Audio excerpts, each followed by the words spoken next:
Telekinetic power? What's that? The ability to move objects by just looking at them. Just watch. Yeah, you keep trying. I have better things to do. There's no harm in trying. Dear audience, before we begin, we'd like to share a few housekeeping notes with you to ensure that you completely enjoy this evening. Kindly turn your mobile phones to silent mode to avoid any interruptions. And restrooms are available in the dining hall and cultural block. Our senior student council members will be happy to extend any guidance. We request you to collect your child only at the end of the show at the PYP cultural block. Thank you for your attention and kind cooperation. The ancient tradition of lighting an oil lamp has a special significance. Light symbolizes knowledge, and knowledge is the everlasting wealth that is capable of removing ignorance, just as light can remove darkness. An oil lamp is lit to bow down to knowledge as the greatest of all forms. We request our CEO, General Ray, Mrs. Rao, Ms. Preeti, and Ms. Navita to light the lamp.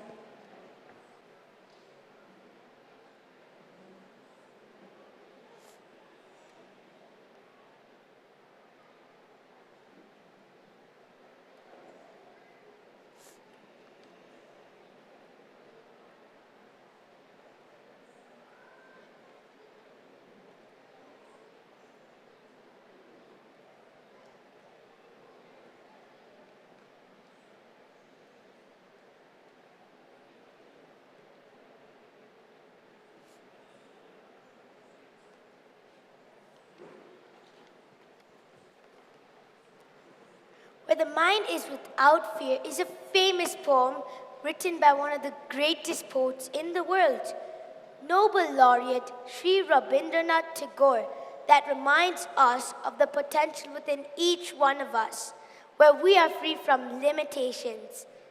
This song has become a part of the Indus identity and never fails to touch our hearts and raise our spirits. Ladies and gentlemen, please welcome on stage Anya Sapru and Dia Anant to present this beautiful poem to us.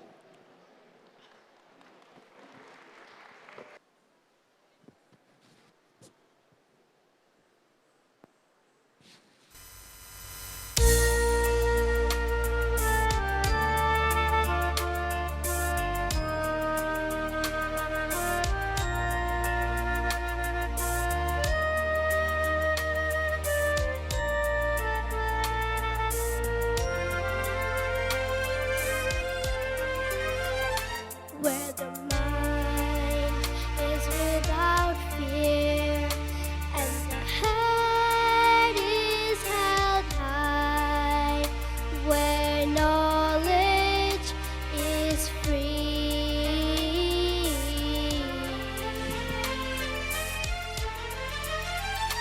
जहाँ भय न रहे तन मन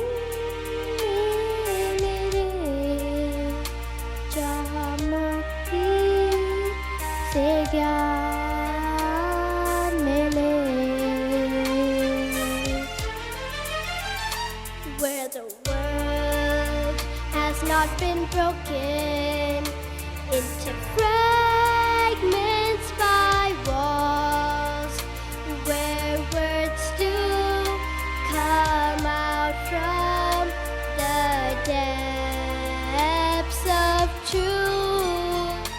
If they did not win, सृष्टि के शब्दों में सच्चाई बसे. Where tireless striving stretches arms towards perfection.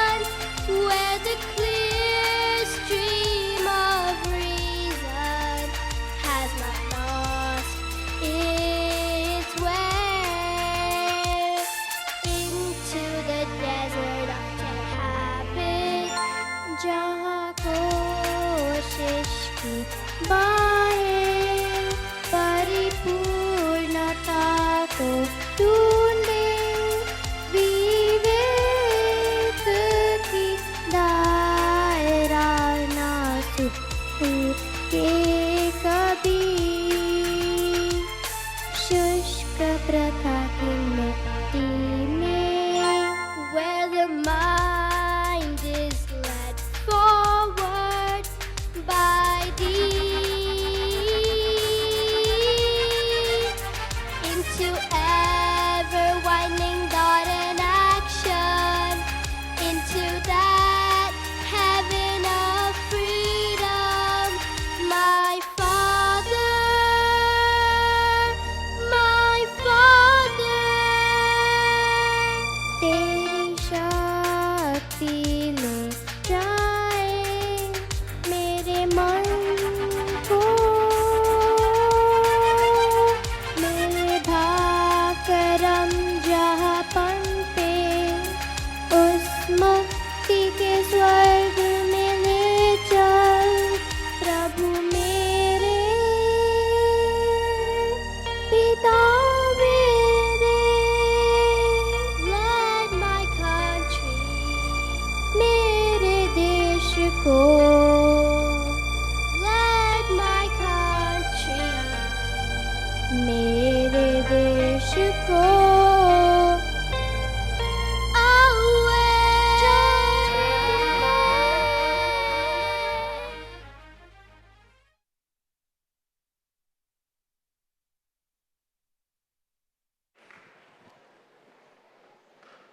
We invite Mrs. Rao, our dynamic principal, to share her thoughts with us.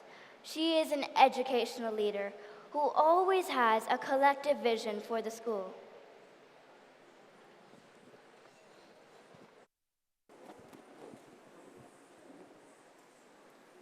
Good evening, General Ray, parents, and teachers.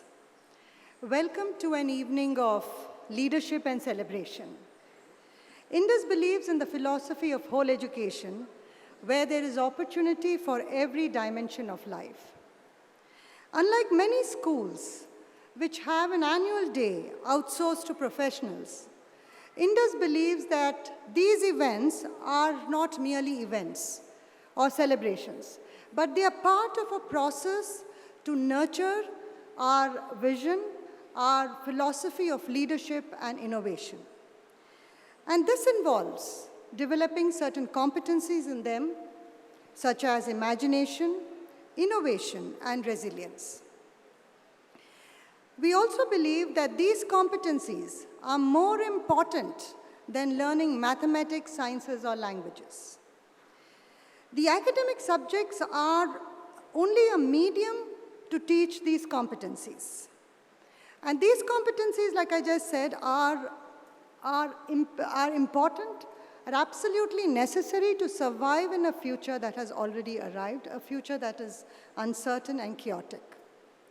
Likewise, in arts, our purpose is not to present skills of music, theater, or dance. It is to offer an intuitive understanding of the arts, express values, concerns, and solve problems through this medium. So in the process, we bring out the inner potential of our children. Now, this would also involve building habits of excellence, such as goal setting, visualization, mental training, engagement with nature and community, skills such as design thinking, coding, and use of the STEAM labs. So needless to say, parental engagement and teacher training are an integral part of all that we do. So therefore, this evening, ladies and gentlemen, is part of a process to prepare our children for life and not just talent. I would like to congratulate Mrs. Navita Kishan, all PYP teachers, and the specialist teachers for working tirelessly throughout the year. Thank you and enjoy your evening.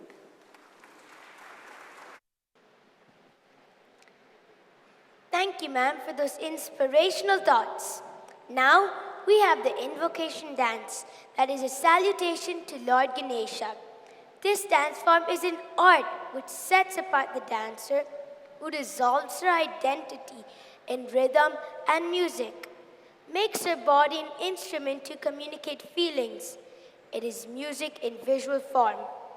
This dance, like all other classical dances, involves nritta, which is pure dance, nritya, which is expressive dance, and natya, which is group dramatic dance.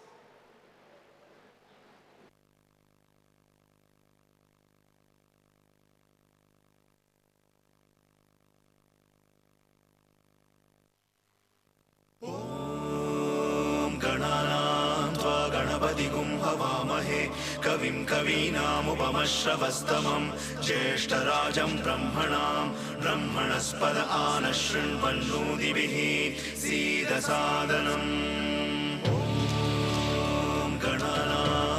गणपतिगुं हवामहे कविं कवीनामुपमश्रवस्तमं ज्येष्ठराजं ब्रह्मणस्पद आनशृण्वन्नोतिभिः सीदसादनम् गणपतिगुं हवामहे कविं कवीनामुपमश्रवस्तमं ज्येष्ठराजं ब्रह्मणस्पद आनशृण्वन्नोतिभिः सीदसादनम्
Thank you for the wonderful performance.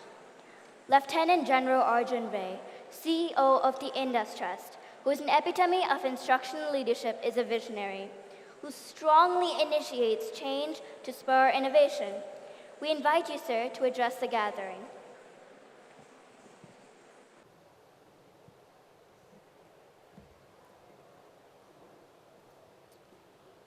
Mrs. Rao, ladies and gentlemen,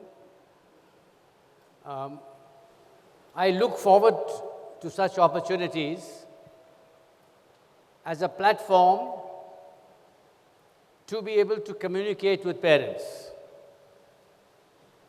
And although your children will be performing on the stage today, will be showcasing their talent and their creativity,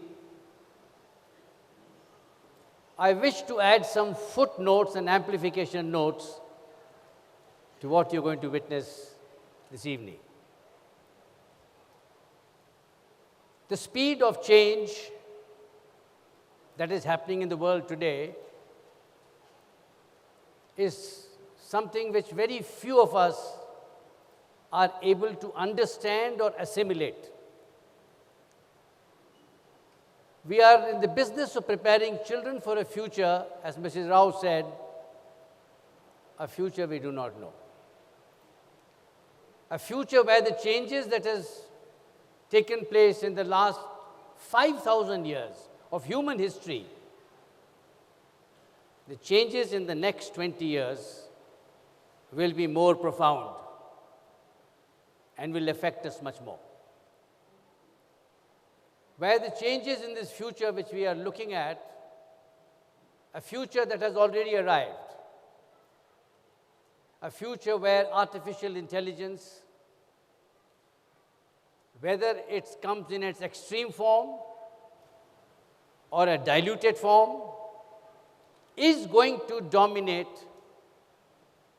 our life at work, at home, is going to dominate our genes, is going to dominate the biochemicals in our brain. There's no denying that fact.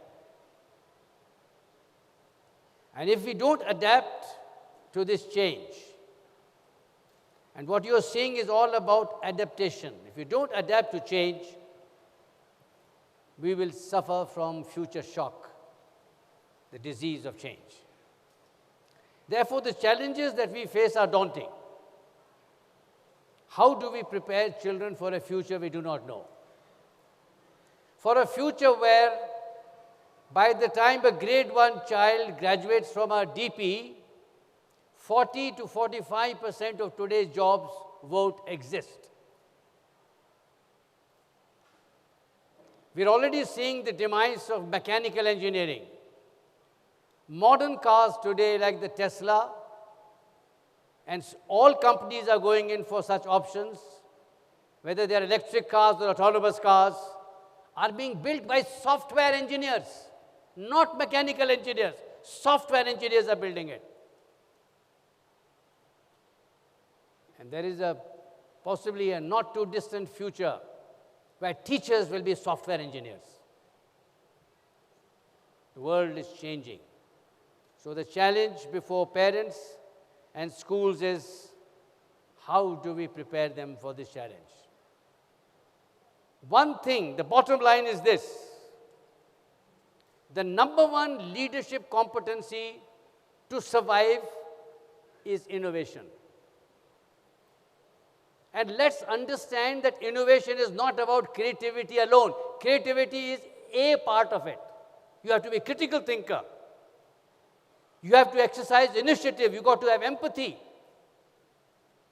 Empathy is not the conventional understanding of feeling or being in somebody else's shoes. Empathy is about restlessness, the desire to do something about the situation and not accept status quo. Innovation is about mastery of your subject. We're looking at the 10,000-hour rule in 10 years. Unless you have mastery, you cannot innovate in your domain. Rare exceptions. And above all, you require grit, how to deal with failure. Innovation is about risk-taking and failure. These are the components of innovation. Creativity is just one element. And therefore, if we are not innovative, we will not be able to adapt. If we are not innovative, we are not employable. The challenge before us was illiteracy. There were jobs. People could not read and write. Then we got people to read and write. Then the challenge was unemployment.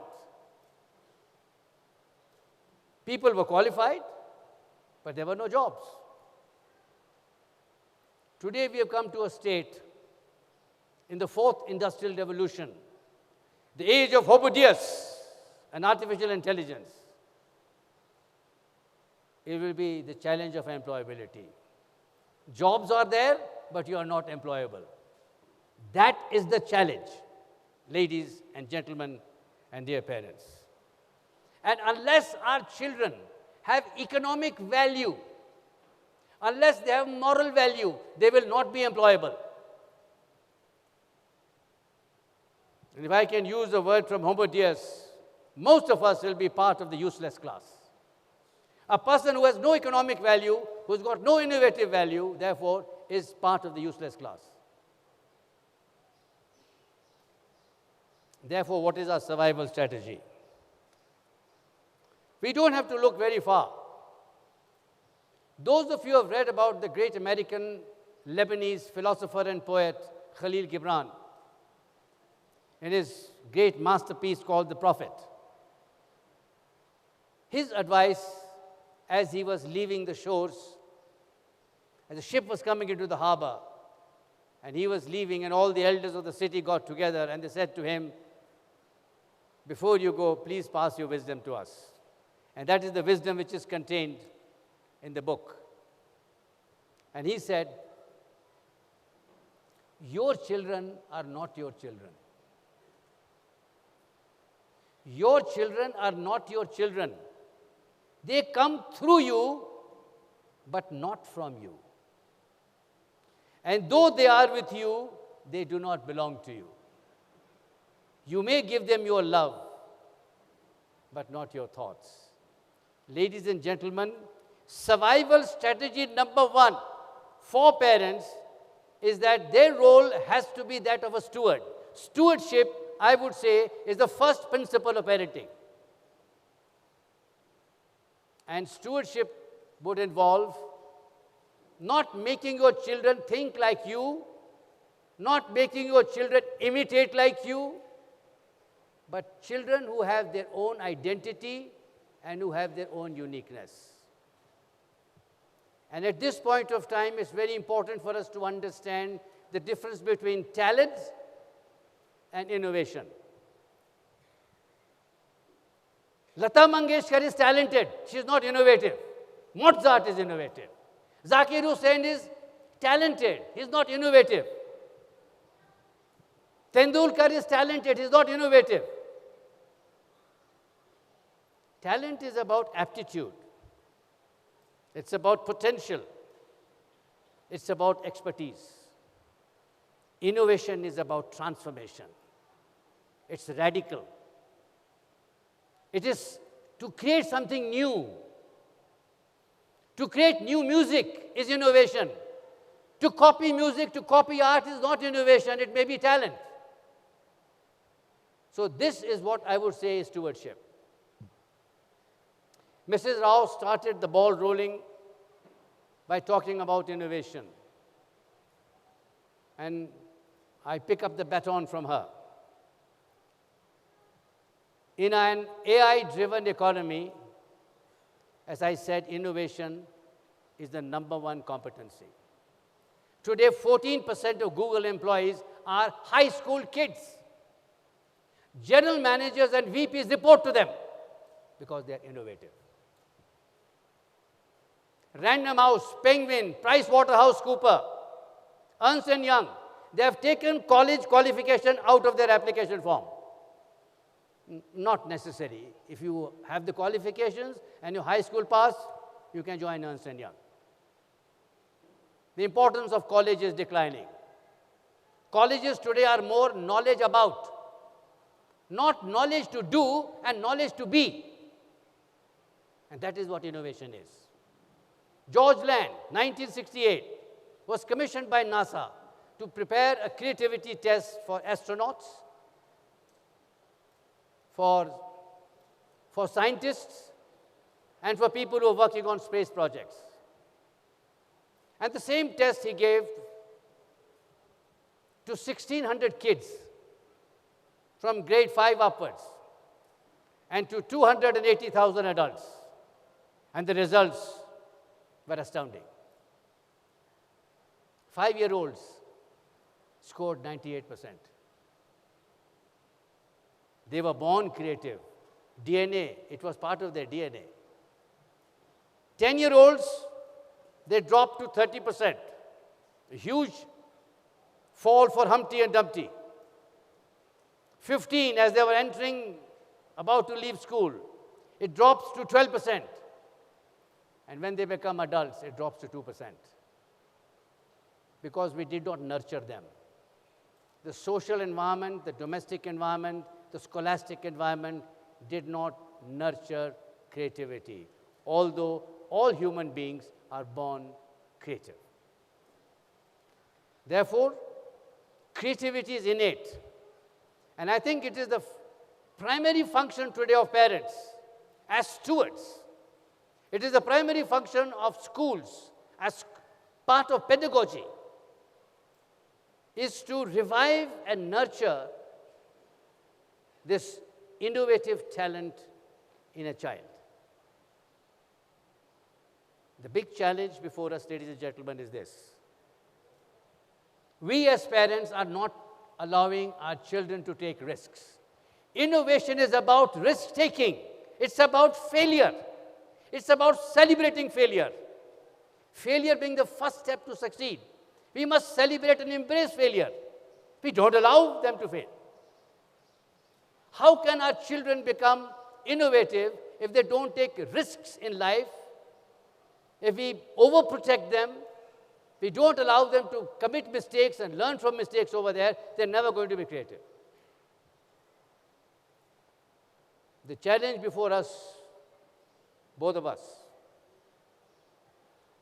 we cannot possibly advance into the 21st century, into an unknown future, with 2% capability.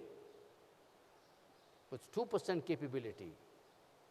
When we have the possibility of 98%. So we are getting our kids into the 21st century with 2% capabilities by the time they leave school, when their probability and possibility is 98%. How do we revive that 98%? At Indus, book reading habit is something very, very important, and we keep insisting on it. Some say we are fighting a losing battle. Some say book reading is in the ICU. Possibly they are right. But then leaders are prophets of hope. Leaders must inspire hope. We can't give up the battle. We are now switching over to the new lingua franca.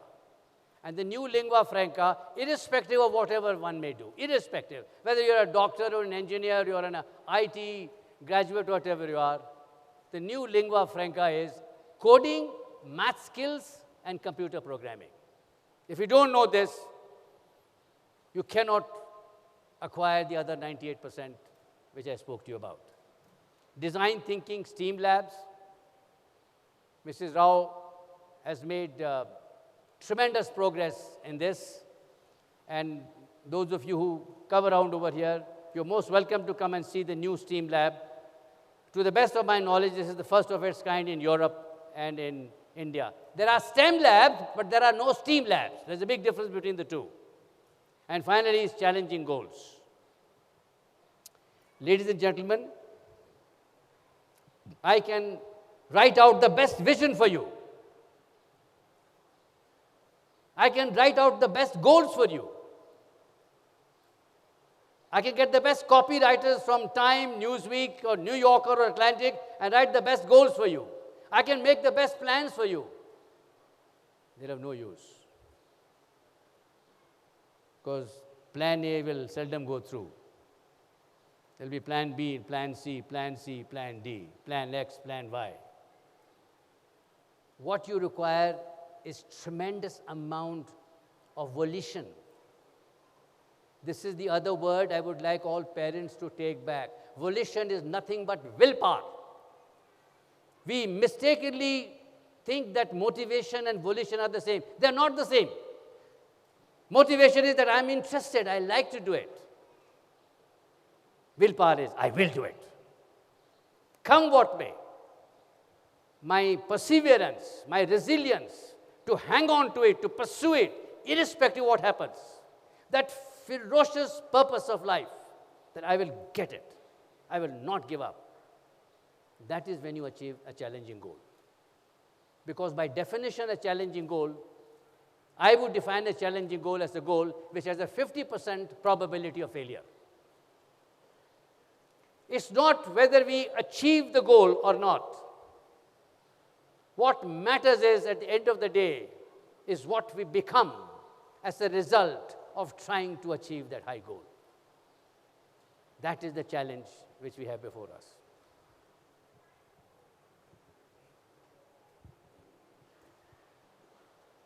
And one last word I'd like to end on. I have not come across anybody who has linked innovation with being a good Indian or being a good American or a good Israeli or a good German. It's very important for us to understand that although we got independence 70 years back, we became India 70 years back, but 70 years down the line, we still have to become Indians.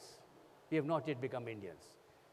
And the reason is very simple. It's a challenge we face as far as our identity is concerned. It's very important for our children to feel proud of their country. The language, the culture, the history, the traditions, the diversity. It is your love for your country that gives you empathy. You feel you want to do something for your people. And the design thinking process, the innovation process starts with empathy. When that connect takes place, innovation is born. How can you expect a person to respect something which he does not know? When you don't know anything about your country, how can you respect your country? And when you cannot respect your country, how can you have empathy for your country, for these conditions of your people, to improve them? And when you have no respect and you have no empathy, you don't have identity. Ladies and gentlemen, identity is the start point for the journey of innovation. So whether we talk of Matilda, which you're going to see today, or those of you who were here yesterday to see Alice in Wonderland, to move into this wonderland, it's important to have identity. Otherwise, we're going to end up in La La Land. So ladies and gentlemen, thank you for giving me this opportunity to share some of my thoughts with you. But do mull over them. I hope they titillate some areas of your mind and your consciousness. But unless our children expand their consciousness and expand their mind, artificial intelligence, the world outside over there, is a dreadful world. Thank you very much and enjoy yourself.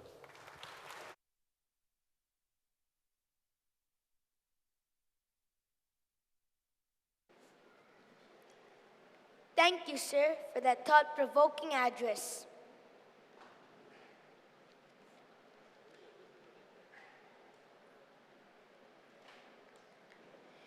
Indus follows the ideology that leaders are made and not born. Working towards achieving this ideology makes our school stand out from the rest. Every year, we identify a theme to help look into ourselves, to reflect and identify our strengths and challenges, to work towards overcoming our challenges using our strengths. Last year, the theme we pursued for our leadership curriculum was mindfulness. As we explored this theme, we realized that our abilities could be developed through focus, dedication, and hard work. Most importantly, it created in us an awareness of change and helped us to see how things make us feel and how we react to it. Here's a glimpse of what PYP feels about mindfulness.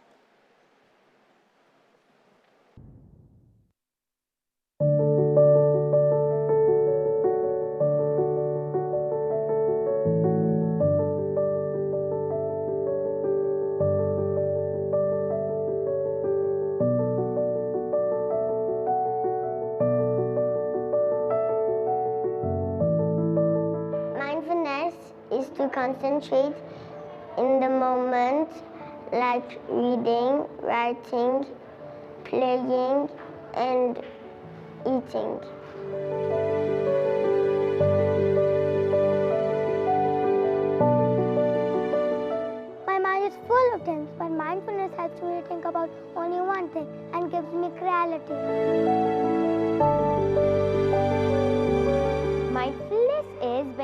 focused on what you're doing. When you're writing, and when you're reading, you're reading. You're focused in the present moment.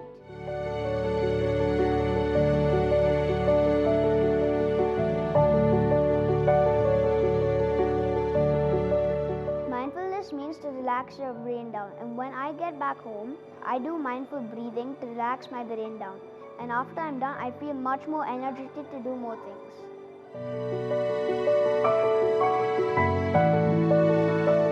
Mindfulness is when you have a clear mind and you're clear of all thoughts. When I come home from an intense activity, I'm not able to do my homework. When I do some mindful breathing, I'm able to do my homework, and it helps a lot. It changes my mindset from a fixed mindset to a growth mindset.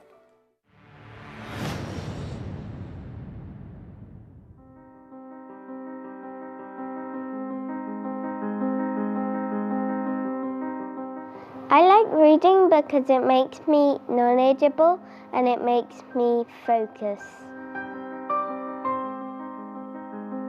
I like to read because it makes me more imaginative and creative, and it encourages me to do things that I've never done before.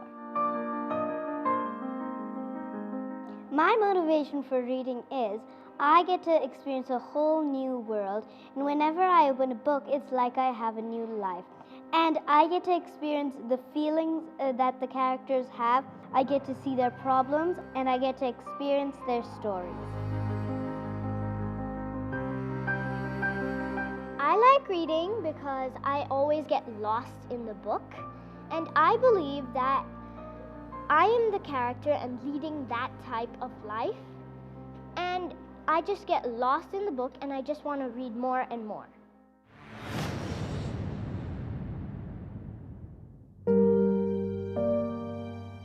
I think deep reading is when you're reading thoughtfully and deliberately, and you're not trying to skim through the pages. Instead, you immerse yourself in the book, its characters, and the feelings that the author is trying to convey. Deep reading is when you apply mindfulness and reflective reading. When you read a book, you should find the big idea and apply that in your life. The book Wonder is about overcoming challenges and still managing to succeed. I want to apply that in my life. My favorite book is Geronimo Stilton because he has to face so many challenges. And when I read that book, I also think that I also want to solve those challenges too. I have read this book called The Magic Finger. The main idea of the book is empathy. I will apply this in my life by being empathetic to everyone around me and also animals. My favorite book is Wonder by R.J. Palacio. This is my favorite book because I feel this was very impactful. In the book, just like August was able to overcome his fear of bullies, I feel I can overcome all my fears, and so can you.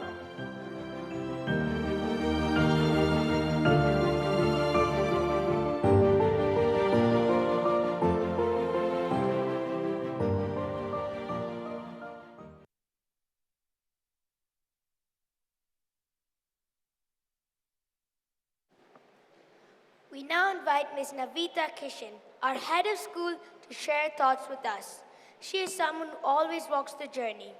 Her simple act of smiling, saying hello in the hallways, and treating everyone with respect sets the day for us. She has engaged with us on many levels and in different phases to make this evening a reality.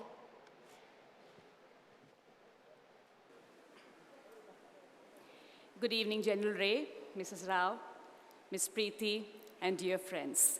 Dear parents, I'm grateful that you've come all the way here to this evening. I extend a very warm welcome to our 14th PYP Annual Day celebrations. I would like to use this opportunity to elaborate on the theme that underpins our Indus Day this year. It's leadership through deep reading. Everyone knows that reading is important, but have you ever asked yourselves why? Why is it important? The famous Irish author John Connolly wrote, "The simple act of reading imbues the reader with a sensitivity towards the world around him, which sometimes non-readers lack." I know it sometimes sounds like a contradiction because reading is such a solitary and internalizing act, which sometimes disengages you with your day-to-day life. But reading, and particularly reading of non-fiction, encourages us to view the world in new and challenging ways. It allows us to inhabit the consciousness of another, which is a precursor to empathy, and empathy, according to me, is the true mark of a leader. The ability to feel, see, and empathize is a 21st century skill that underscores leadership. When you read a great book, you don't escape from life. In fact, you plunge more further deep into it. There may be a superficial escape into different dimensions, but what you're essentially doing is furthering your understanding of life's subtleties, paradoxes, joys, pains, and truths. Reading and life are not separate, but symbiotic. We invite you to enter the magical world of little Matilda, who believes that somewhere within all of us, there is this power to change the world. Before I leave the podium and let you enjoy the show, I would like to use this opportunity to thank each and every person at Indus here who has worked so hard to make this production a reality. Thank you.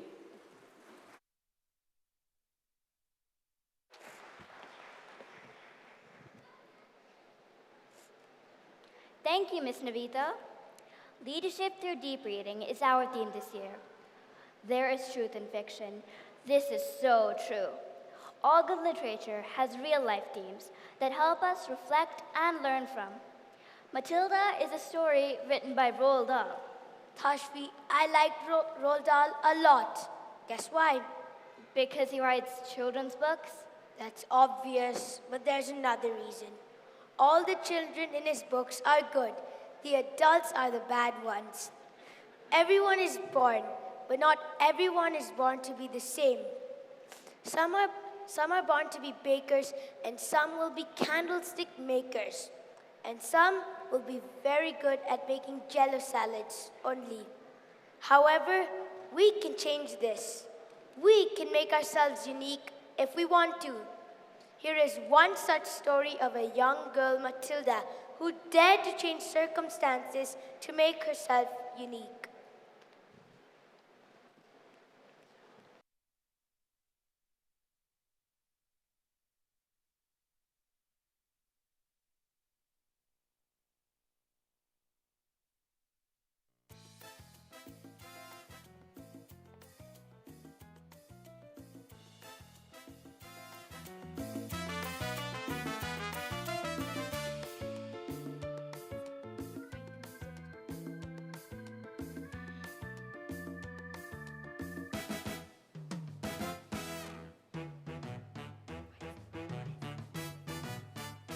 Look, is this going to take much longer, Doctor? I have got a plane to catch at 3.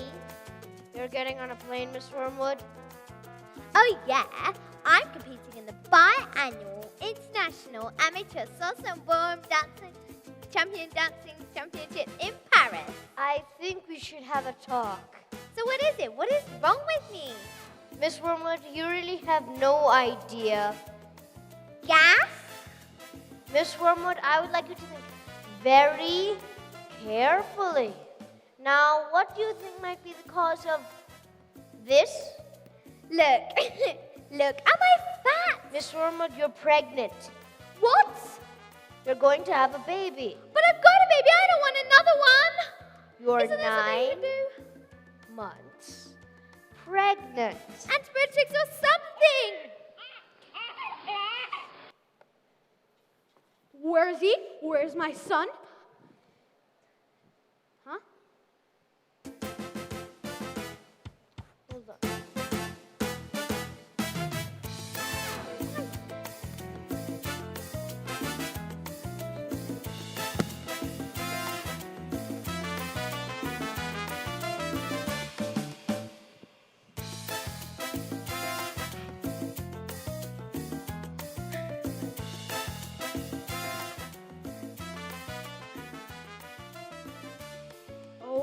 word, he's an ugly little thing. Mr. Wormwood, the child is a girl. A beautiful, beautiful little girl. What? Look, Doctor, I don't suppose we can exchange it for a boy, could we? This is the worst day of my life.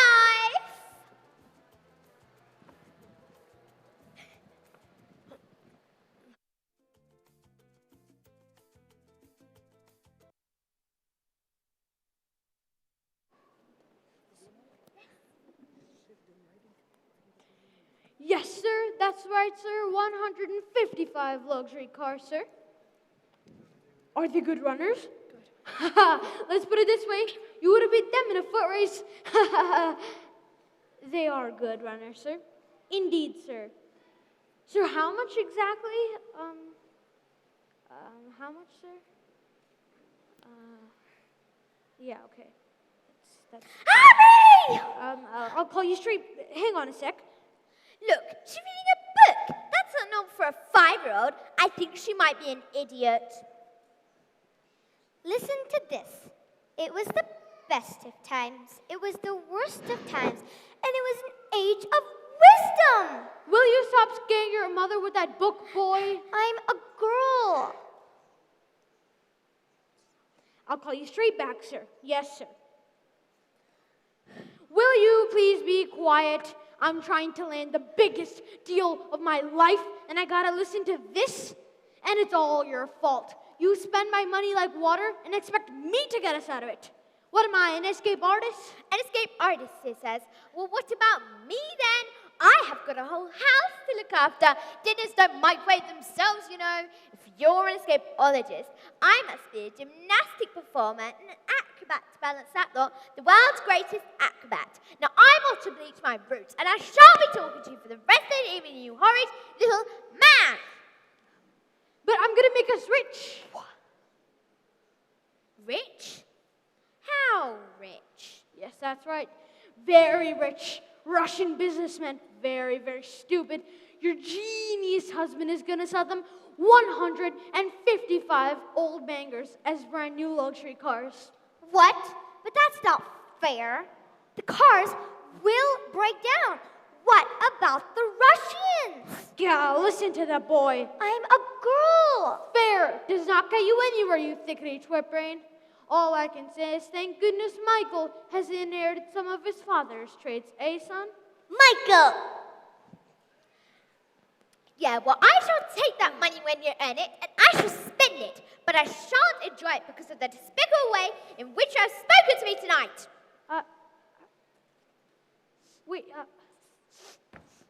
This is all your fault. With your stupid books and your stupid reading. What? But I didn't do anything. That's not right.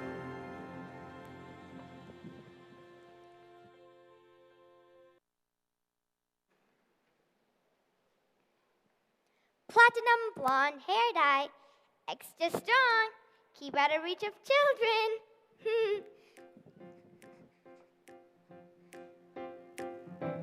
Oil of violet hair. Tonic for men. Yup.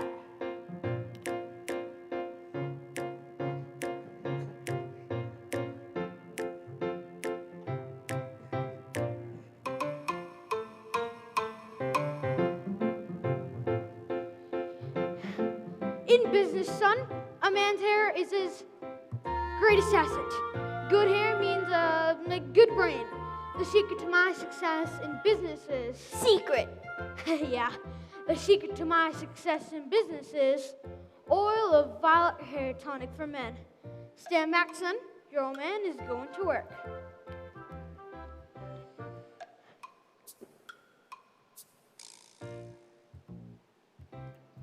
Oh, yeah. Boo, yeah. That's the stuff. That's good, that is. Let me tell you something, son. A man in business cannot fail to be noticed when he looks like this. Secret. Yeah, secret, yeah. Ow, your head, it's green. Blimey, woman, you started already? It's not even 8:30. Why do you want green hair?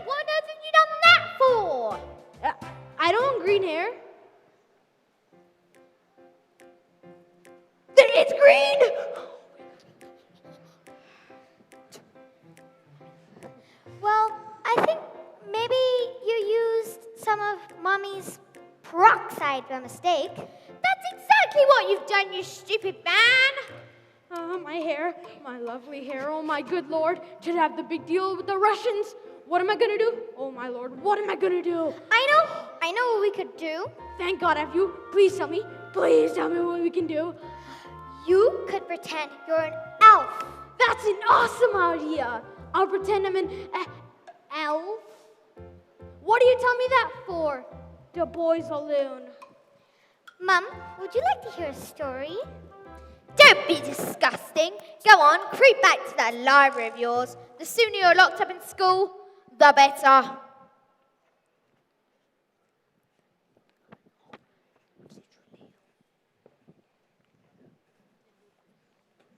not in a rush. No, yeah, I'm done. Not now. I need it. The two greatest circus performers in the world. An escapologist who could escape from any lock that was ever invented. And an acrobat who was so skilled it seemed as if she could actually fly, fell in love and got married. They performed some of the most incredible feats together. We have everything that the world has to offer, said the wife. But we do not have the one thing in the world we want most. We do not have a child. Their sadness overwhelms them and drew them on to ever more dangerous feats, as their work became the only place they could escape. The inescapable tragedy of their lives. And so it was, they decided to perform the most dangerous feat ever known to man. It is called, said the husband, announcing the event to the world press, who had gathered to listen with bated breath. The burning woman, hurling through the air, with dynamite in her hair, over sharps and spiky objects, caught by the man locked in the cage. And it is the most dangerous feat ever known to man.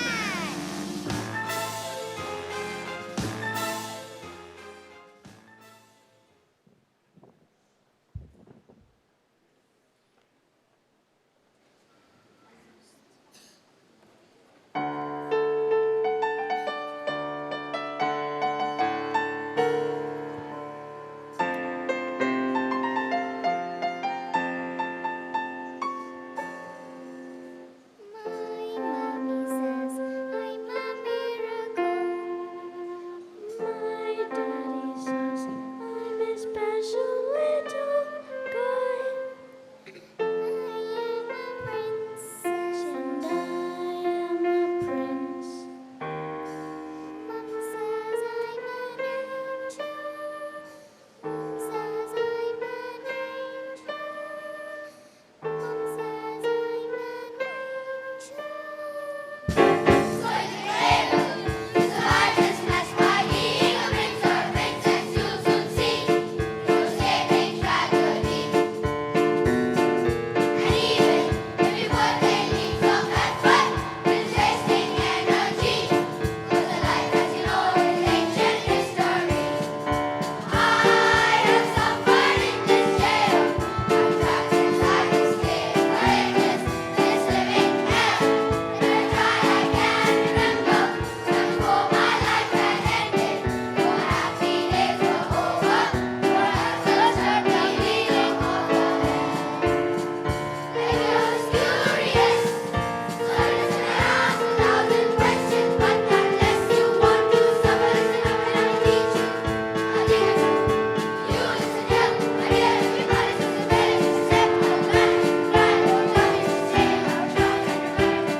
Why?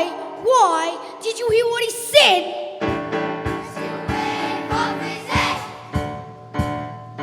What's phys ed? Physical education. My mommy says I'm a miracle.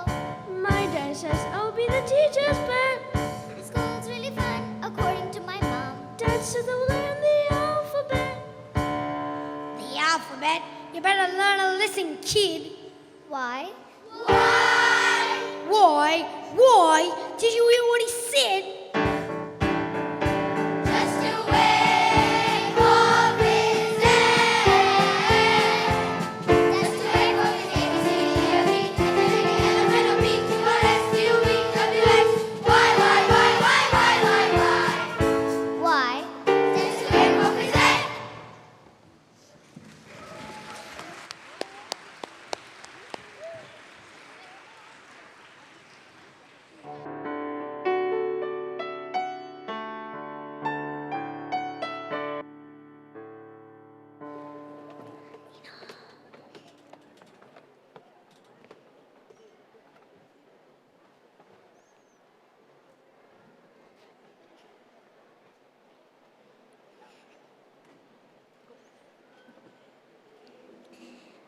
Good morning, everyone.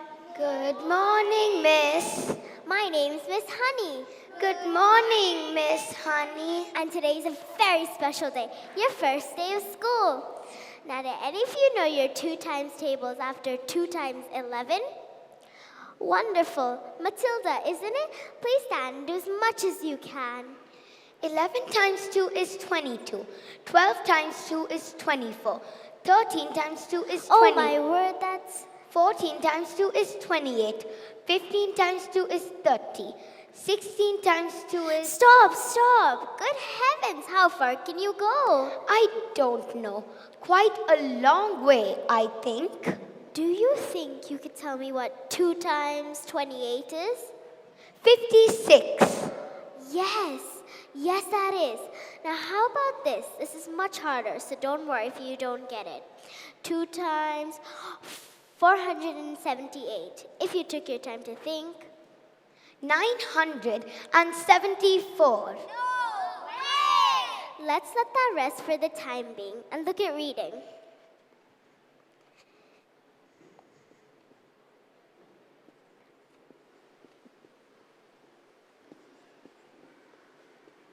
Now, can anyone read this? Okay, Ben.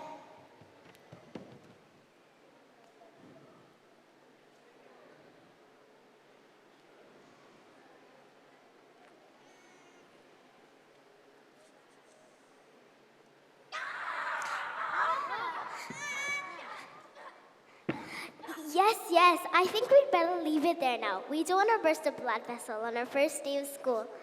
Lavender?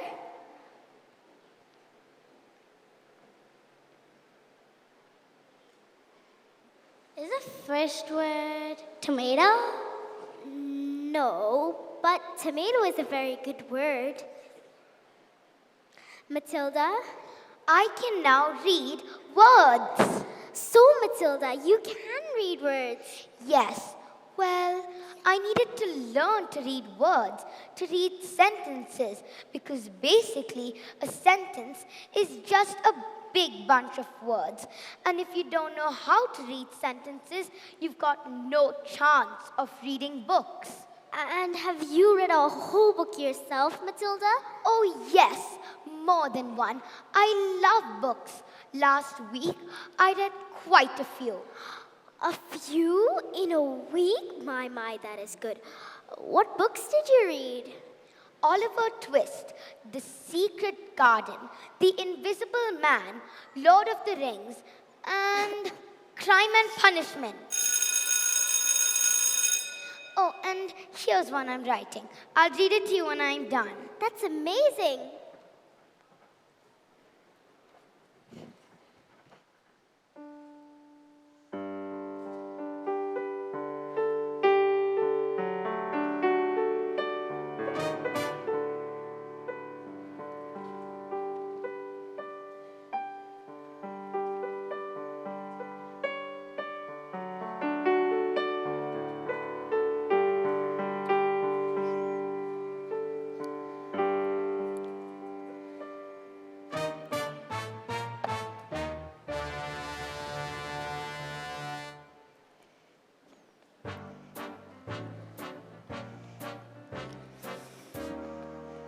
Knock on the door, Jenny. Just knock on the door.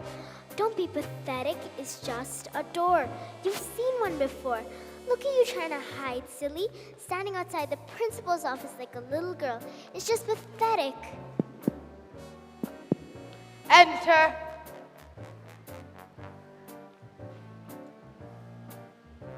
Well, don't just stand there like a wet tissue. Get on with it. Yes, Miss Trunchbull. That is, there's a girl in my class called Matilda Wormwood. Daughter of Mr. Harry Wormwood, owner of Wormwood Motors. Excellent man. Told me to watch out for the brat, though. Says she's a real wolf. No, headmistress. I don't think Matilda is that kind of a child at all. What is the school motto, Miss Honey? Bambi natum est magitum. Bambi natum est magitum. Children are maggots. In fact, it must have been her who put that stink bomb under my desk this morning. I'll have her for that. Thank you for suggesting it. But I did, Miss Trunchbull. Matilda Wormwood is a genius. Nonsense, Jenny. I just told you she's a gangster. She knows her times tables. So she's learnt a few tricks. But she can read. So can I. I have to tell you, Headmistress, in my opinion, this little girl should be placed in the top form with the 11-year-olds. She is a squib, a shrimp, an unhatched tadpole. I cannot simply place her in the top form with the 11-year-olds. What kind of society would that be? What about the rules, Miss Honey? Rules? I believe that Matilda Wormwood is an exception to the rules. An exception to the rules in my school? Look at these trophies. See how my trophies gleam in the sunlight? See how they shine?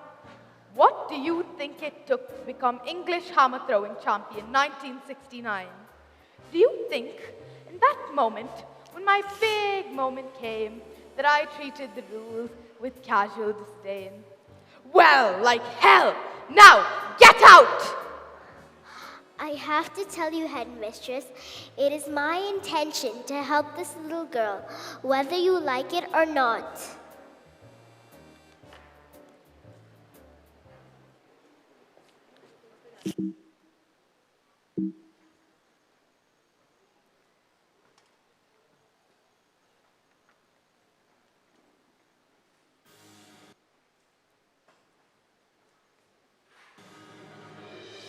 Suddenly, out came the escapologist, dressed as usual in his tights and spangly costume.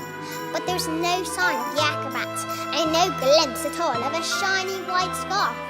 Instead of the musical fanfare, there was silence as he solemnly strode into the ring. Ladies and gentlemen, boys and girls, the burning woman hurling through the air with dynamite in her hair, over shocks and spiky objects, caught when the man locked in the cage has been cancelled because my wife is Then pregnant! suddenly, the audience jumped to its feet and roared in appreciation.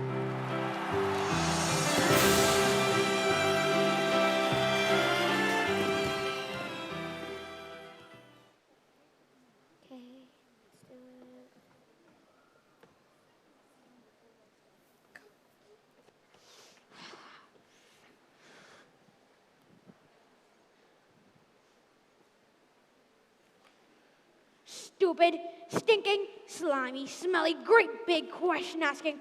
How dare they talk to me like that? Who the hell do I think they are? Nasty, stupid, filthy Russians! Oh, don't tell me we're not rich. It's the mileage. They took one look at the first car and they said they were knackered. I told them the reason the mileage was so high was because of a manufacturing mistake. Is that true? Of course it's not true. So, you lied? Of course I lied. And I'm guessing they didn't believe you. Of course they didn't believe me. I had green hair. I've got hair. Oh, what's that? Another stinking book? What is wrong with the telly? She's got no respect, that one. It's all books and stories. Honestly, that was a lovely book. If you wanted to. Lovely, is it? Let me tell you what I think of your lovely book. No, please, you can't. It's a library book. Go on, show that little brat. It's not funny.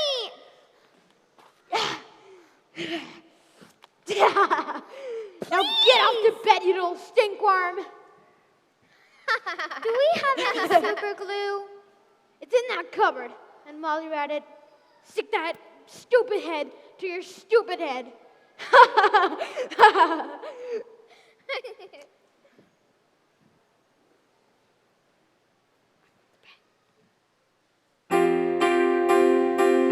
your hands, put up your hands,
It's. Huh?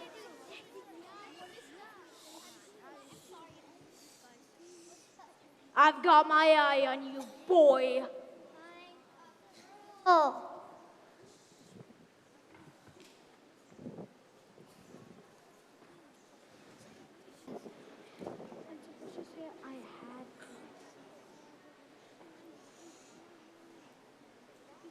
yes. Can I ask you a question?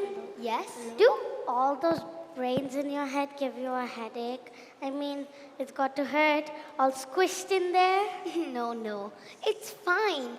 I think they just fit. Right. Well, look, I better hang around. Just in case if they start to squeeze out of your ears, you're going to need help. Okay. I'm Lavender. I think it's probably for the best of our best friends. Help me! Someone put a whole can of treacle onto the Trunchbull's chair. She sat down, and when she got up, her dress stayed stuck to the seat. Someone told her I did it, but I never. And now she's after me. That's not fair. That's not fair at all. You're done, kid. You're finished. The moment the Trunchbull decides you're guilty, you're squished. Don't listen to them. That's not true. They're just trying to scare us. All right, look. When did this happen? 20 minutes ago. But why? Oh no, she's coming. You need to hide. Quick, the blazers.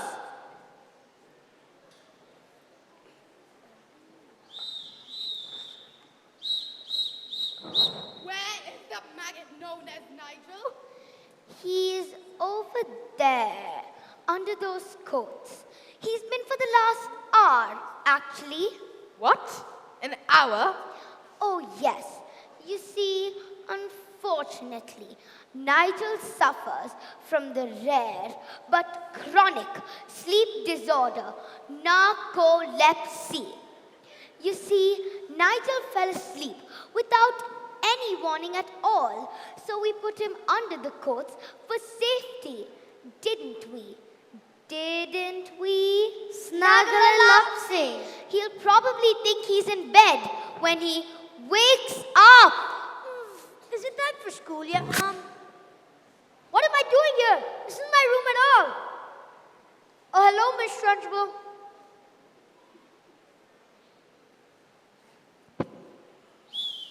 Amanda Thrift. yes, Miss Trunchbull? What did I tell you about pigtails? Are you a pig, Amanda? No, Miss Trunchbull, but Mummy likes them. She thinks they're sweet. Well, your mummy's a twit.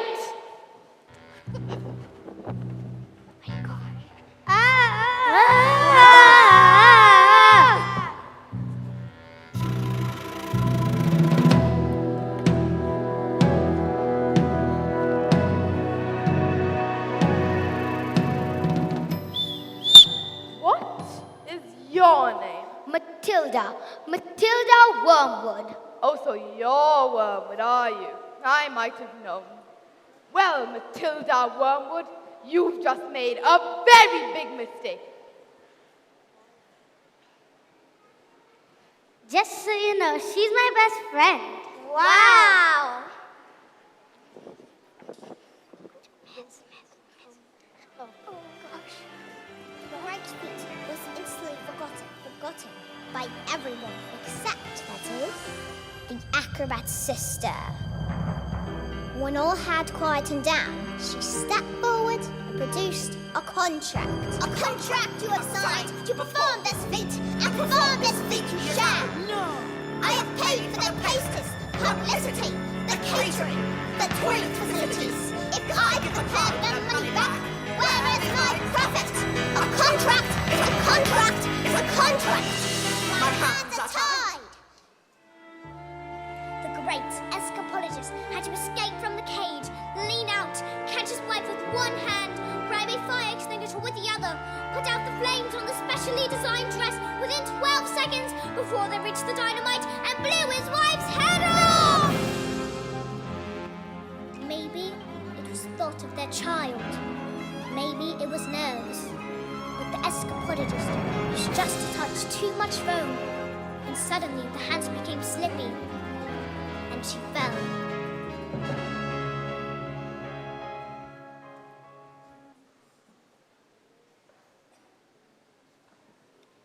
new stock, sir. Yes, sir. Completely different set of cars, sir. Green hair. That was National Green Hair Day, sir. A celebration of all wonderful things green, like a lettuce and a snot. Tomorrow at 1. Bye-bye now. Dawsy-doo-dah. Now that is how you do business. I don't understand English.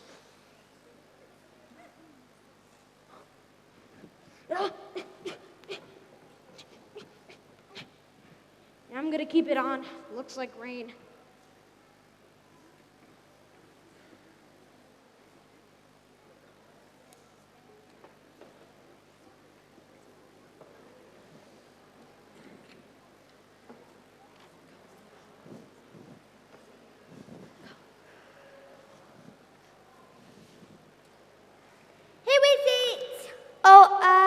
Hello, it's Miss Honey, Matilda's teacher.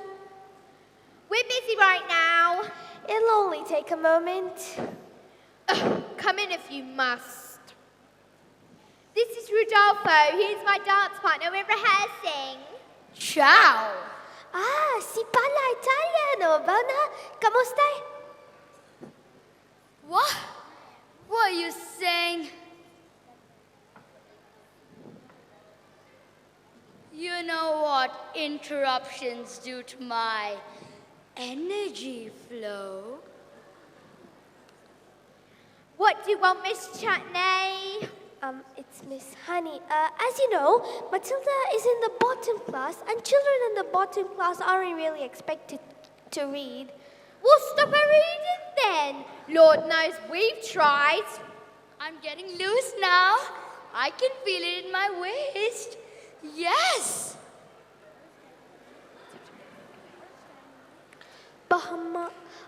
But she can calculate complicated figures in her mind in an instant. Calculate this. Oh, fantastico! Look, I'm not in favour of girls getting all clever pants, Miss Hussey. Girls should think about makeup and hair dye. Looks are more important than books. I mean, look at you. And look at me. You chose books. I chose looks.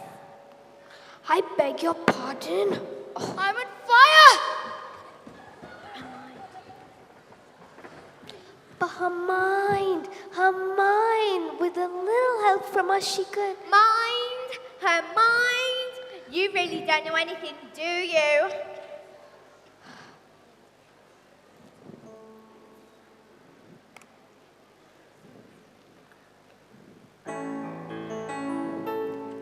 Somewhere along the way, my dear, you made an awful error. You oughtn't blame yourself now. Come along. You seem to think that people like people who are clever. It's very quaint, it's very sweet, but wrong. People don't like smarty pants what go round claiming that they know stuff we don't know. Now here's a tip. What you know matters less than the volume with which what you don't know is expressed. Content has never been less important, so you have got to be.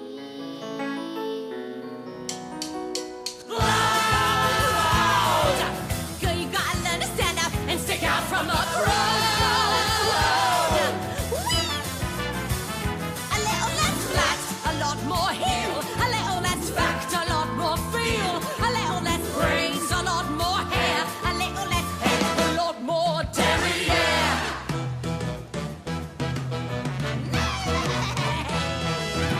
No one's gonna tell you when to shake your tush. Well, you've got a light, don't hide it under a bushel. No one's gonna look if you don't stand up.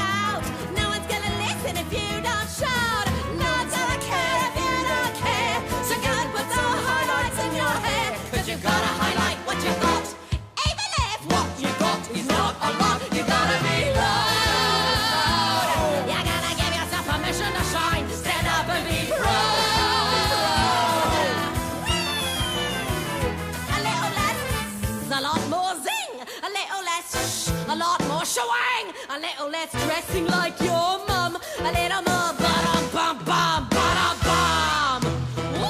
I look nice. You don't. No one's gonna tell you when to wiggle your bum. No one's gonna love you if you don't know the rumba. Everybody loves a little something exotic. But learning a language is over the top. It doesn't really matter if you don't know much. So long as you don't know it with the volume up. The less you have to sell, the harder you sell it. The less you have to say, the louder you yell it. The dumber the act, the bigger the confession. The less you have to show, the louder you dress it. You gotta get up, you gotta get up and be loud.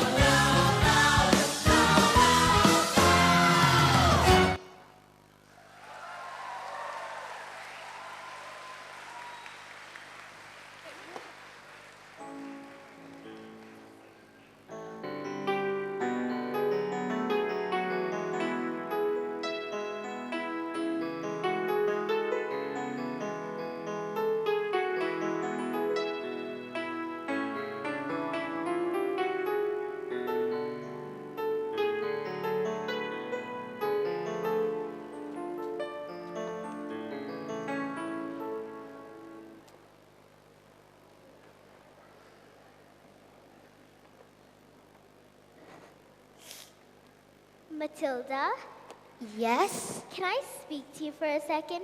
Yes?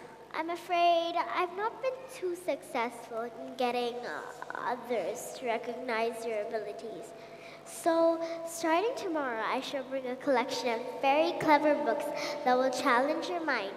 You may sit and read while I teach the class, and, well, if you have any questions, I shall do my best to answer them.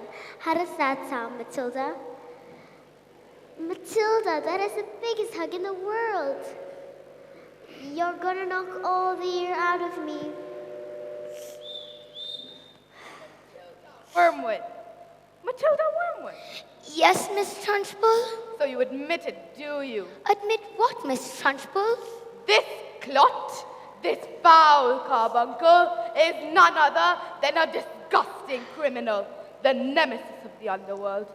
This worm slid like a serpent into the kitchen and stole a slice of my private chocolate cake from my tea tray. No, I did not. Miss Trunchbull, Matilda's been here all morning. Standing up for the little spitball, are you? Well, I'll have you know, this crime took place before school started, and therefore she destroyed.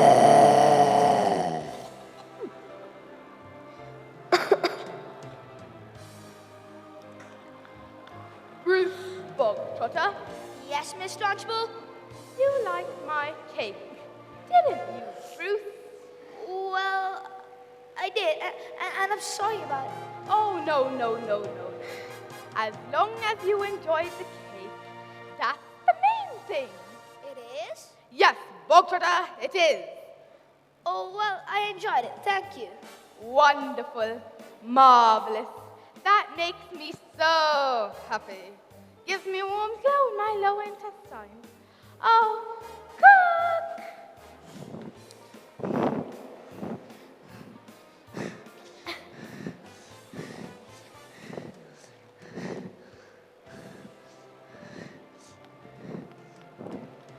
Miss Trunchbull, the cake has been extra chocolated for the boy.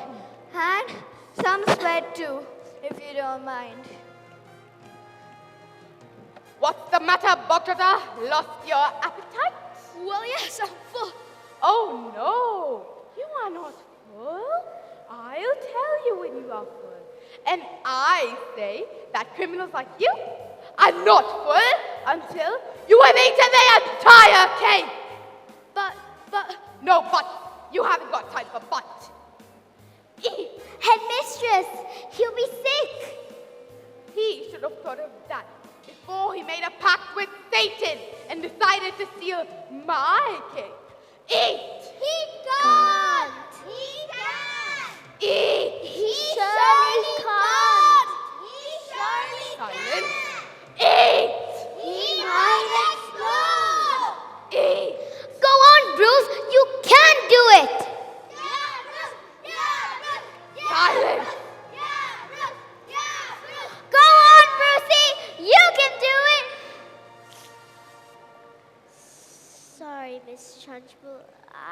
bit carried away.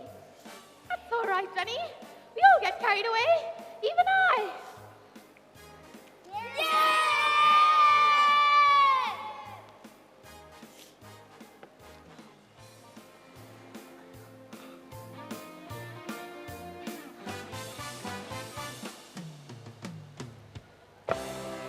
Well done, Buktada. Good show. Come, Buktada. What? Where? Oh, did I not mention? That was only the first part of your punishment. There's more. The second part. And the second part is choking. That's not right!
Gather around, everyone. I want my family to share my triumph. Not you, boy. Listen to this. I had 155 old cars, all polished up, but the mileage on the clock telling the truth that each one was knackered. How could I possibly make the mileage go back? I couldn't very well drive each car backwards, could I? Big what? Yeah, and I suddenly had the most genius idea in the world. I ran to the workshop, grabbed the drill, and using my incredible mind, I attached it to the speedometer of the first car, and it whacked in reverse. Backwards. Yes, son. I then did that to every single car. Backwards. Stop talking now, darling. That's a good boy. 10 minutes later, the Russians show up. Great big nasty-faced apes, and expensive suits and dark glasses. I don't know who they thought they were. Tunnel I saw on a program last night. That was bandicoots. That was a program about bandicoots. Same thing. Did it work? Ooh. Oh, fantastico! Now I could fodder Jumbo all day long. What? But you cheated them. That's not fair at all. They trusted you, and you just cheated them.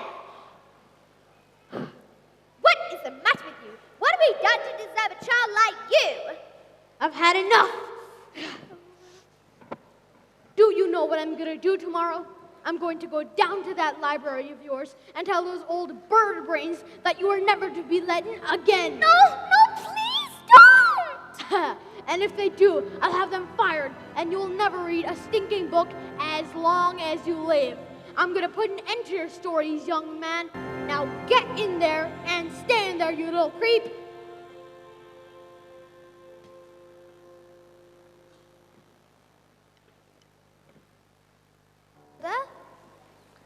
I got those books we spoke about, so you can just sit in the corner and read.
Pathetic, flabby, disgusting, revolting, I say.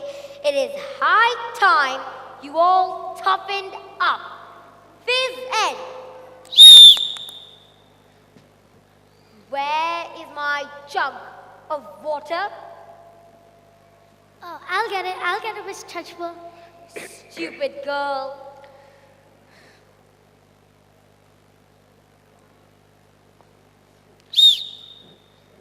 But I don't think this is teaching at all, Miss Trunchbull.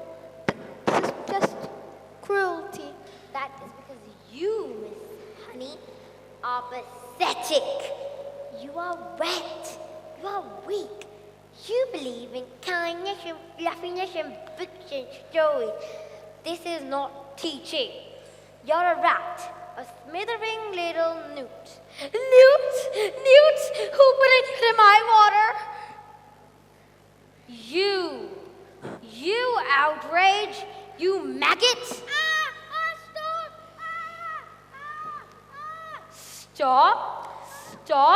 We are just getting started.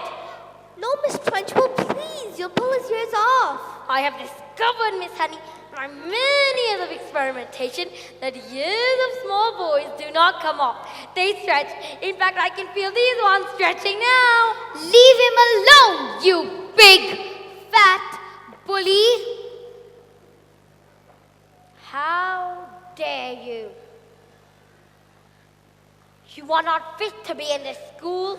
You ought to be in prison, in the deepest, dampest, darkest prison.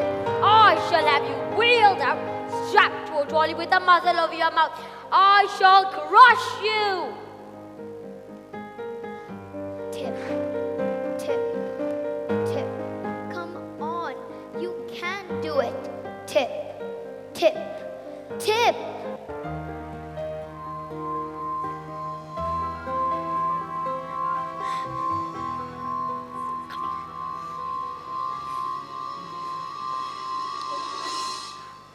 What? Ah! Get it off me! Get it off me! There is something on my dress! Ah! Get it off me! Well, It was not coming up. that was interesting. I think we all better go home while we still can. Matilda? What? What, please?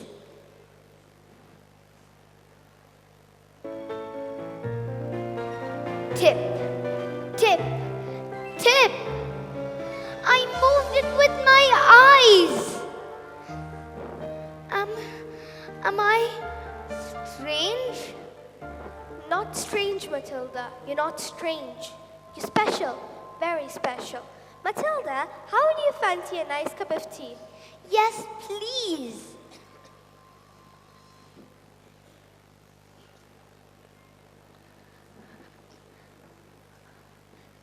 I met your mother. She's unusual. How about your father? Is he proud to have a daughter as clever as you? Oh, yes. He's very, very proud. He's always saying things like, Matilda, I am very proud to have a daughter. No, that's not true. That's not what he says. He's not proud of me at all.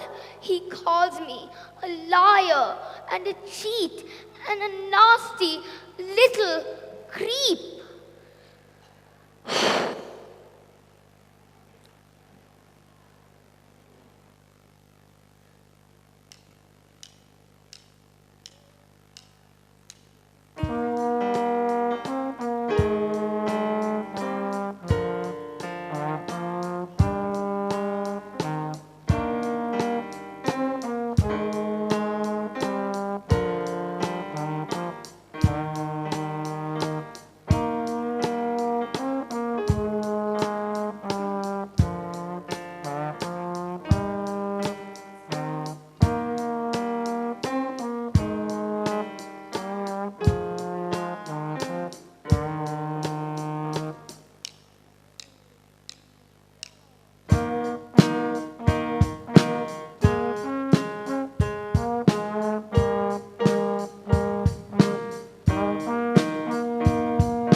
home sweet home.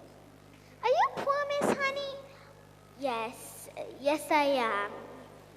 Very. But don't they pay teachers very much? Well, they don't actually, but I'm even poorer than most because of other reasons. You see, my father, Magnus, died when I was young.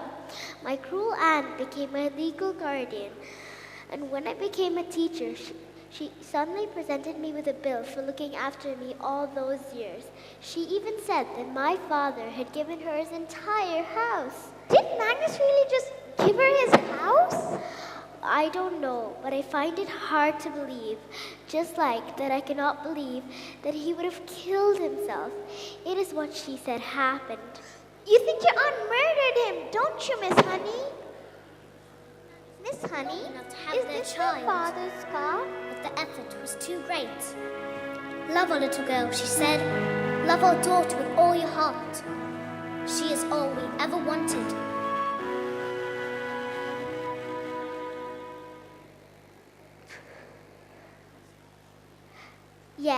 Yes, it is. My mother gave it to him before she died. You see, she was an acrobat. Yes, she was, and my father was an escapologist. Matilda, how did you know that? So they were your parents. What? Who? The people in my story. What story? A story. I've been writing a story. At first, I thought I was making it up, but it's real. It's your life. I've seen your life. You've seen my life? Miss Honey, your aunt is a murderer. She killed Magnus. Who is she? A contract. It's a contract. It's a contract. My hands are tied. Miss Trunchbull. Your aunt is Agatha Trunchbull.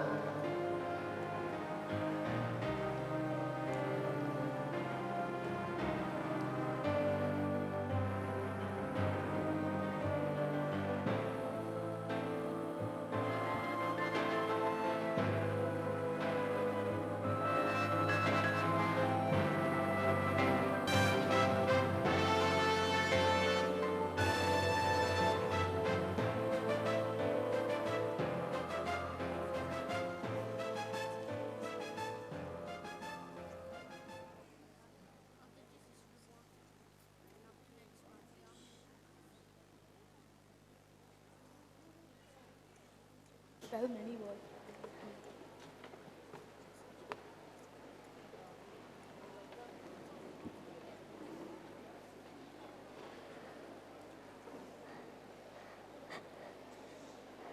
This class is going to have a very special spelling test.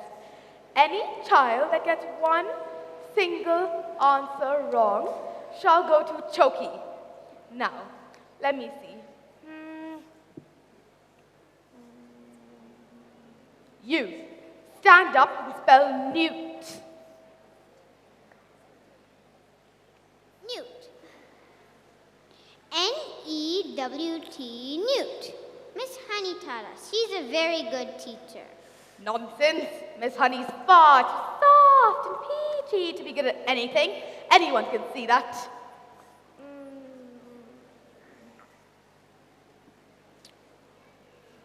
You, stand up and spell the one thing you all are. Revolting. Revolting. R-E-V-O-L-T-I-N-G. Revolting. You're cheating. Of course she's not cheating. She's simply spelling the word.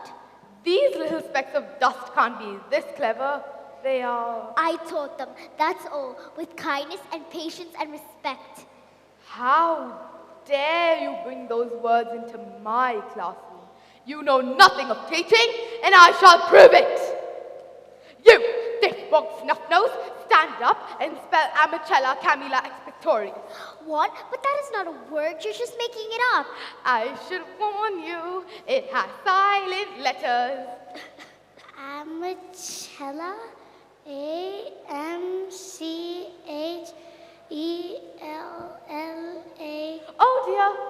Oh dearie, dearie, dear. I'm so sorry. It was a silent Z. You're going to Choki. Cat, C.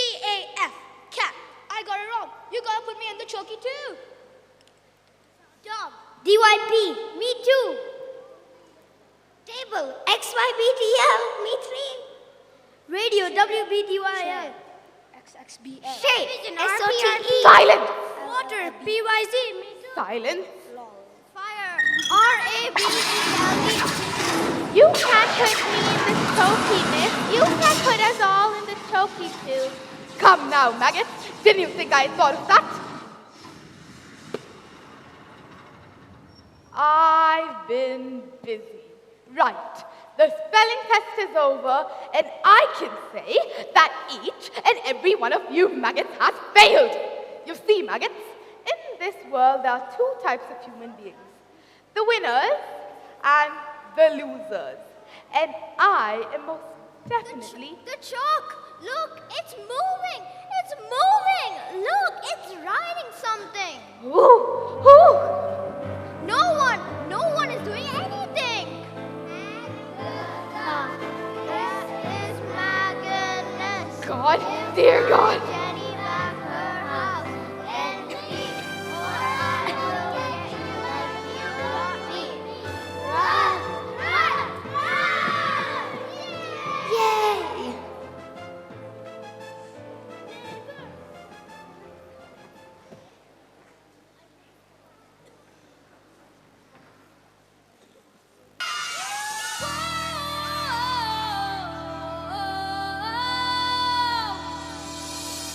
Never again will she get the best of me.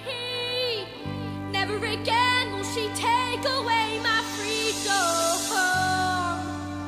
And we won't forget the day we fought for the right to be a little bit naughty. Never again will the choky door slam. Never again will I be bullied out. Never again will it doubted when my mummy says I'm a miracle. Never again will we live behind bars. Never again will we know we are revolting children living in revolting times. We sing revolting songs using revolting rhymes. We'll be revolting children till our revolting's done, and we'll have the trudge ball bolting. We're revolting.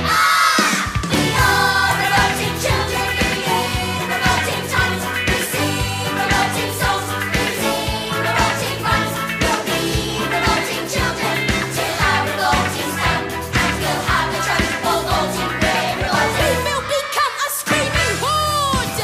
Take out your wookie stick and use it as a sword.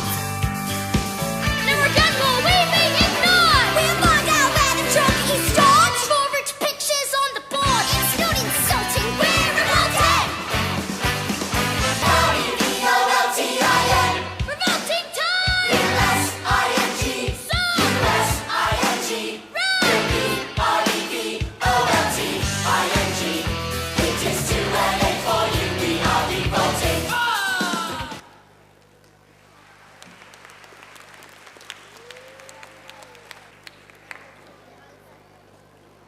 Hello, Mrs. Phelps. Oh, Matilda, what a pleasure to see you. Your parents must be so proud to have a girl as clever as you. I really enjoyed reading your book, Matilda. Have you figured out how it ends yet? Once you do, I think you should publish it. A few days later, the acrobats and the escapologist's daughter received a letter from the solicitor. It said that her parents were mysteriously turned up and she was now the owner of a beautiful old house, which had now, up until that moment, had been owned by one evil Agatha Trunchbull. She moved in immediately and she was so happy, happier than she'd ever been in her entire life. And as for Miss Trunchbull, she was never seen again. The Chokies were immediately destroyed and a new headmistress took over. And her name was Miss Honey. And it was often said it was the best school in the whole of the land. Don't just stand there gulping. We're going to Spain. What? Spain? But why?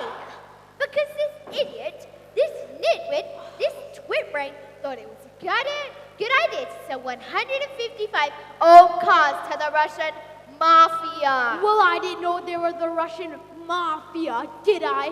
Now, come on, boy. We're leaving forever and never coming back. Let Matilda stay here with me. What? I beg your pardon? Mr. Wormwood, I would love to take Matilda if she would like to stay with me, that is. I would look after her with love and care, and I'd pay for everything. Would you like that, Matilda? Whoa! You mean leave our daughter here with you? Dad? Did you just call me your daughter? Quick, hide in the books.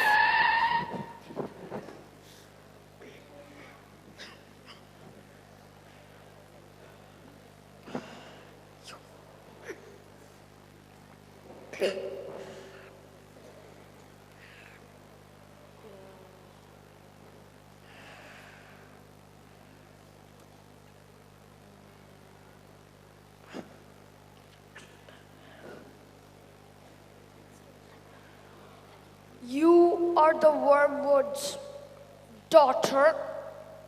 Yes. Where is your father? I don't know. The Wormwood is a stupid man, and being stupid, he assumed I was stupid too. That is a very, very stupid and rude thing to do. Yes. Well, I'm afraid my father is quite rude and very, very, very stupid. You know this? Well, at least there's one clever one in your family. What is your name, little girl?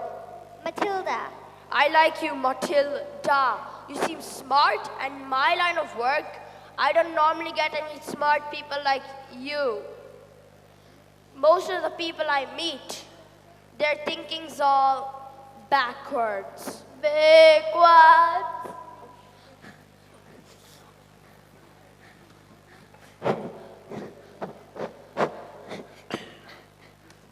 Хорошо, сейчас я сниму баруз.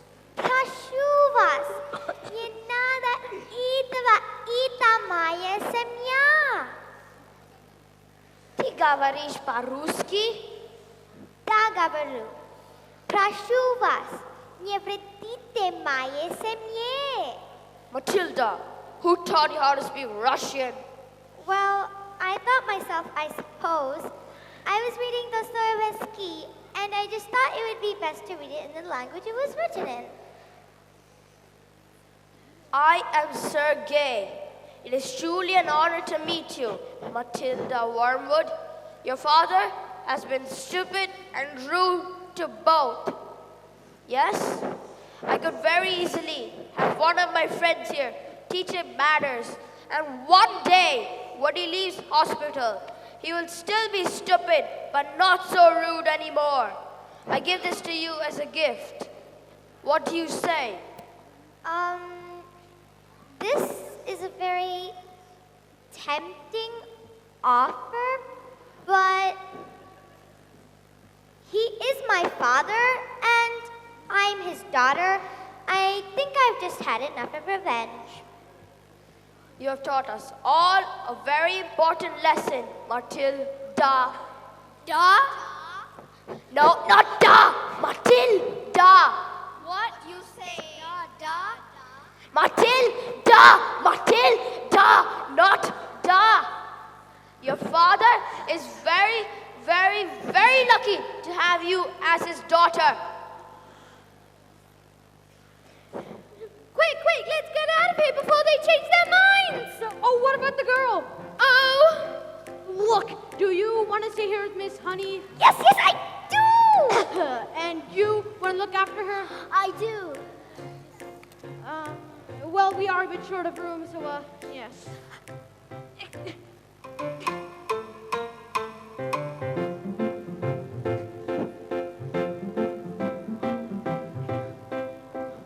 And Matilda leapt into Miss Honey's arms and hugged her. Oh, and Miss Honey hugged her back. And they hardly noticed as the Wormwoods And Rodolfo. And they hardly noticed as the Wormwoods and Rodolfo sped away into the distance. Because they found each other. Yes, they found each other.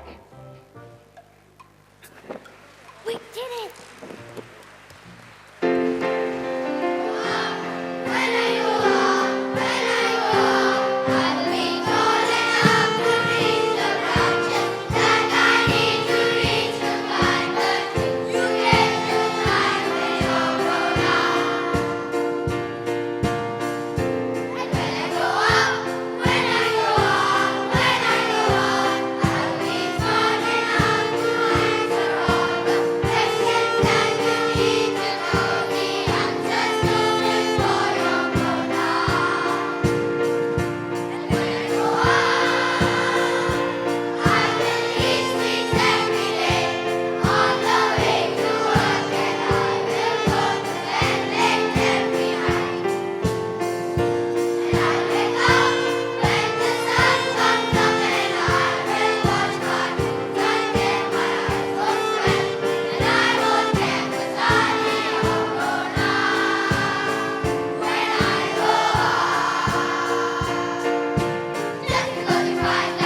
Wow, what an awesome play, and what an awesome audience you've been.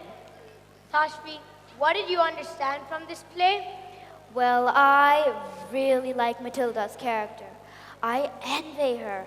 I also want to be as intelligent as she is. I admire her kindness and willingness to help others, and she's humble. She knows exactly how to behave or treat others depending on the situation. This is one takeaway. Also, I watched the play and wondered, what is it that made her such a positive character? I feel it's because she loves to read. You know, Sid, learning just doesn't happen at school. It can happen wherever you are, like a library or even your own room at home. All we need is the interest and a book to read, and you can go anywhere you want. This is something I will apply henceforth. Read for knowledge, read with understanding. Yes, even I realized that reading is something priceless. I also learned something else. I think that the author wants us to realize about the different kinds of people in our society. There are good and there are bad. We cannot expect them to behave and treat us the same way. Some people think that they can control and manipulate other people's minds. They will use their powers and abuse the people who do not have the courage to fight for their rights. But there will always be someone who will stand up, someone who will fight and inspire others to do the same. We can be that someone who brings in the change. Even if we are young, we can still make a difference if we try. Having powers is not important. What you choose to do with them matters. As we come to the end of this delightful evening, we'd like to share heartfelt gratitude to all those who have been a part of this journey. Firstly, thank you, parents, for being such a highly supportive and appreciative audience. We do hope you had a magical evening. We'd like to thank all those people who were involved in the creation of this enchanted extravaganza. Mrs. Rao, Miss Preeti, Miss Navita, and Miss Rachel. A special thanks to all our great teachers who painstakingly wove the entire production, paying attention to the smallest details. The music team, Miss Infanta, Miss Sangeeta, Mr. Karthik, Mr. Joseph, and Mr. Anand, for all the hard work they put into this musical. Miss Vidhu, our drama teacher, a perfectionist at heart, who inspired us to do our very best this evening. Miss Deepa and Miss Sandhya for composing the movements that complement the song so beautifully. Most importantly, our art department, Miss Indra and Miss Sheila, and Miss Pooja, Miss Shireen, and Mr. Tuheen, for their creativity, which is displayed through the spectacular props you saw on stage today. Last but definitely not least, our administration and IT departments for making all those arrangements that culminated into a successful show today. Request you all to stand up for our school song and national anthem.